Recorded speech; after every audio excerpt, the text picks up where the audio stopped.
racing in Belgium. We've got crashing up Eau Rouge the first time. We don't know who just yet. We're going to wait on things. Back to that. Here's the battle for third. Matthew Dench defending from Bryce Rodriguez. So Matthew Dench already got that spot over Bryce Rodriguez, it looks like. But that was beautiful. Really, really well done by him.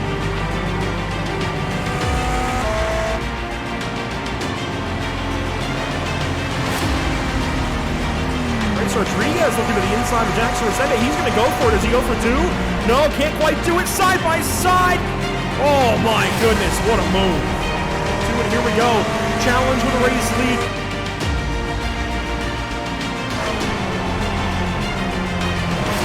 And he takes it. He's got the lead. This is the first lead change we've seen in a couple of weeks since Monza. And a challenge into the bus stop. Way deep into the braking zone. What's up guys, Bryce here, and we're back at it again for another video, and welcome to round 3 of the North American Racing League at Spa. I've been super eager to get this video out and just push out content as soon as I can despite being super busy. But yeah, this is probably one of my best races I've ever had in this league and possibly in iRacing. I've had some other really good races in the official series. Going into turn 1, we somehow avoided everyone and just got a really good line going into the Kemmel Straight and up Eau Rouge and Radion. That was the whole idea, to just get a really clean line, being very aggressive there at the start. Hope you guys did enjoy that introduction. I really enjoy making cinematics like that, and we had a pretty big crash, and actually Tony Kanaan was in this race. Unfortunately, he was the one who actually crashed out, involved in a big crash going up Eau Rouge. But yeah, I really do enjoy making just creative cinematic things like that, so you can expect more of that. This is lap 1 though. We are in 4th place, qualified in 6th. We got one position from a BMW, and now we're behind this Ferrari here. So the two Ferraris in front, they are currently in the winning position for the team standings as well as the drivers championship. Yeah, they're in the lead for the championship, so I know they're super quick. But really, at the start of the race, the mindset going into this race was, I didn't have the best race at Monza. Watkins Glen was, just an average race. If you haven't seen those, go check them out. Again, they're short videos. Try to make these videos as short as I can, just so you can really just see what this race is like and just kind of see where I'm going wrong here, so maybe you can improve as well. But lap 1, we got a few cars, and really, like I said, the goal of this race was to just be consistent and bring the car home. I was not expecting to win. Not expecting to do anything crazy. I just wanted to get consistent points, which is what we did, but even better. My pace coming into this was super good. It was very good. I had super good pace, and Daniel Morad, if you are watching this video, he actually is one who coached me before going into this race, and I really appreciate what he has taught me, and there will be a video on that as well in the future. So again, like I said, going to this race, pretty chill, just wanted to get a consistent result, but the pace was actually really good. As you can see, I'm getting a late apex into turn 1. Like I said in my hot lap guide, that is really critical to passing people on this straight, because like I said, that speed will carry all the way up, and this is demonstrated perfectly here. He got a bit of a better entry, but going up Eau Rouge and Radion, we are literally right behind him, and we're about to make this pass. So we move to the left-hand side, and we are slowly inching forward. We're inching forward more little by little. Almost touched there. He is squeezing us all the way to that left line when we keep our ground there and we make the pass around the outside. Tires are still very new, so we have a lot of grip going into this lap. And this lap right here, when I got the slipstream, was actually the fastest lap of the race. It was a 15.6, I think, or 7. I believe that was the fastest lap. I don't think anyone took that lap away. But now we have a job on our hands. Really, from the start of this race, I knew that these two full-time esport drivers would be playing the strategy game. I instantly knew that there was going to be something, there's a catch, because I was catching them quite quickly, but they let me go by, and then they were slipstreaming. So they had their strategy down, especially since they can slipstream off of each other and save fuel. So we're on the back of him here, again, getting a late apex, and this is about maybe 10 minutes into the race, so we're sitting comfortably in P3. We've pulled away from the rest of the pack here, and again, going up Eau Rouge, we're carrying as much speed as we possibly can. We're getting a nice slipstream, but they were definitely saving fuel because this is a 15-minute race, so you will see exactly what they did. And going down into this corner here, we actually get past, we're side by side, and I get the move done.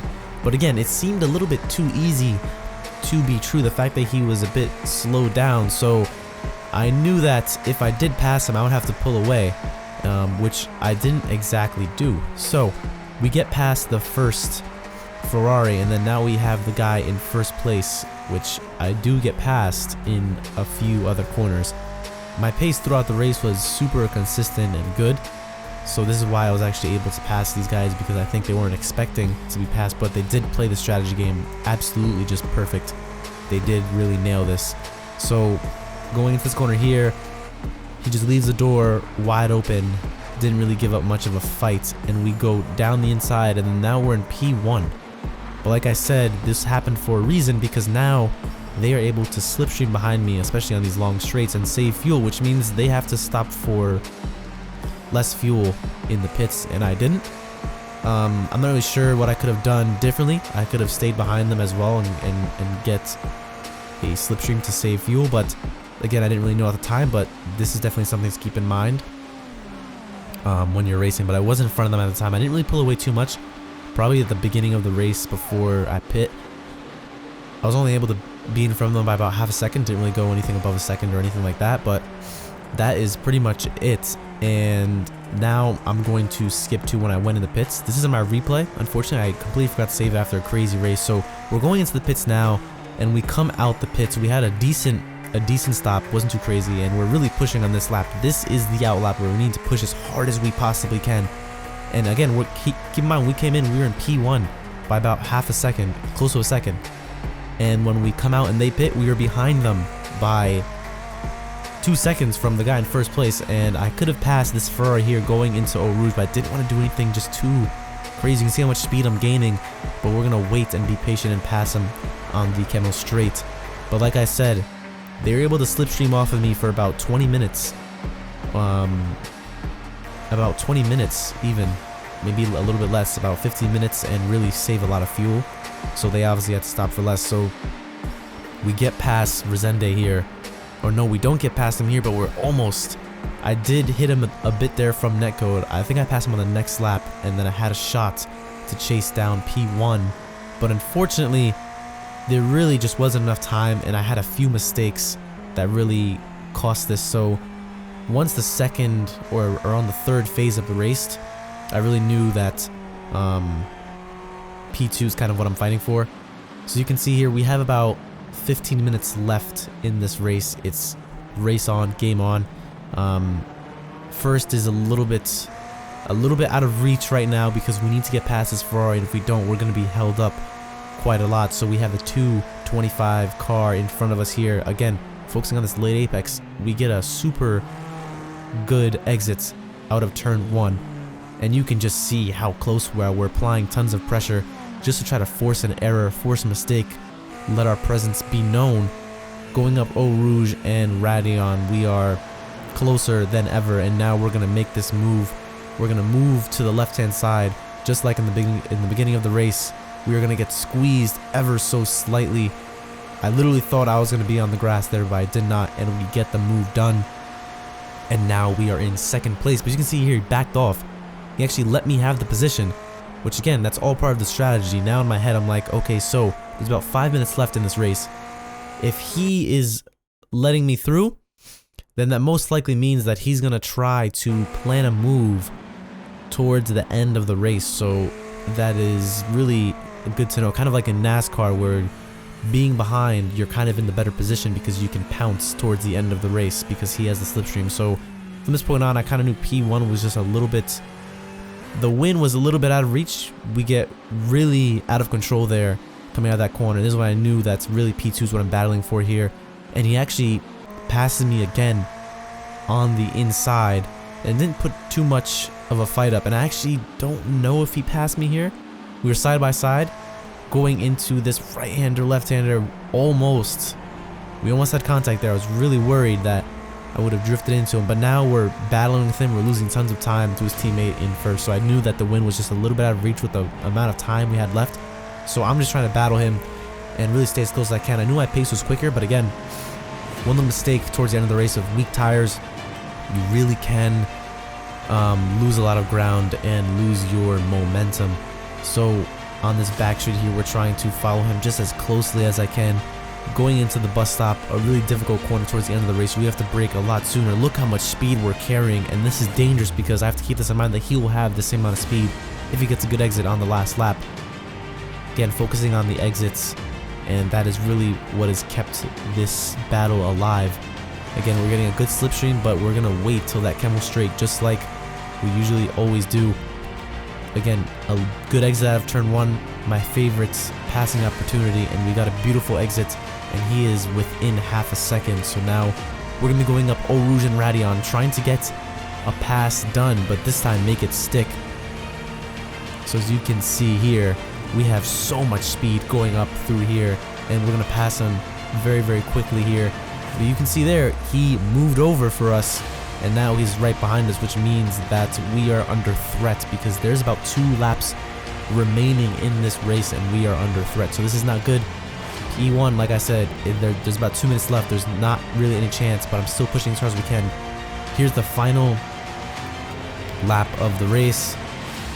Almost approaching the bus stop. I can claim the 2nd position, and it'll be my first podium in North American Racing League. And as you can see, we're taking this left-hander. I knew that the attack would be coming very shortly. He's extremely close. He's picking up a lot of speed just from the slipstream. We place our car in the middle of the track, and he dives down the inside, brakes a little bit late, and just a slight touch, and we make contact. And just like that, his race is out the door, and I come home to take P2. That's not how I wanted to end it, unfortunately, but that's what happened. As you can see, placed my car in the middle of the track. He only had really one more to go down the inside, outbraked himself a little bit, and I had to turn in at some point, and unfortunately he was there, and I just tapped him a little bit, and that's that. That is round 2 at Spa. I was actually really happy to take P2 after just a long 50-minute race of, you know, battling. The 2 Ferraris did an absolutely incredible job with this strategy and just being a team in general. So that's that. P2, I'm super excited for Detroit, which is the next race. I'm going to be seeing if I can be doing any more great results, which I probably will. And yeah, that was an amazing race. Had a lot of fun. Thank you guys so much for watching. If you enjoyed, leave a like down below. I'll have the link to the YouTube channel so you can watch the actual race itself. And you can also find this on my channel. If you scroll all the way down to other channels, you can find that. So thank you guys so much for watching, and I'll see you in the next video, guys. Bye-bye.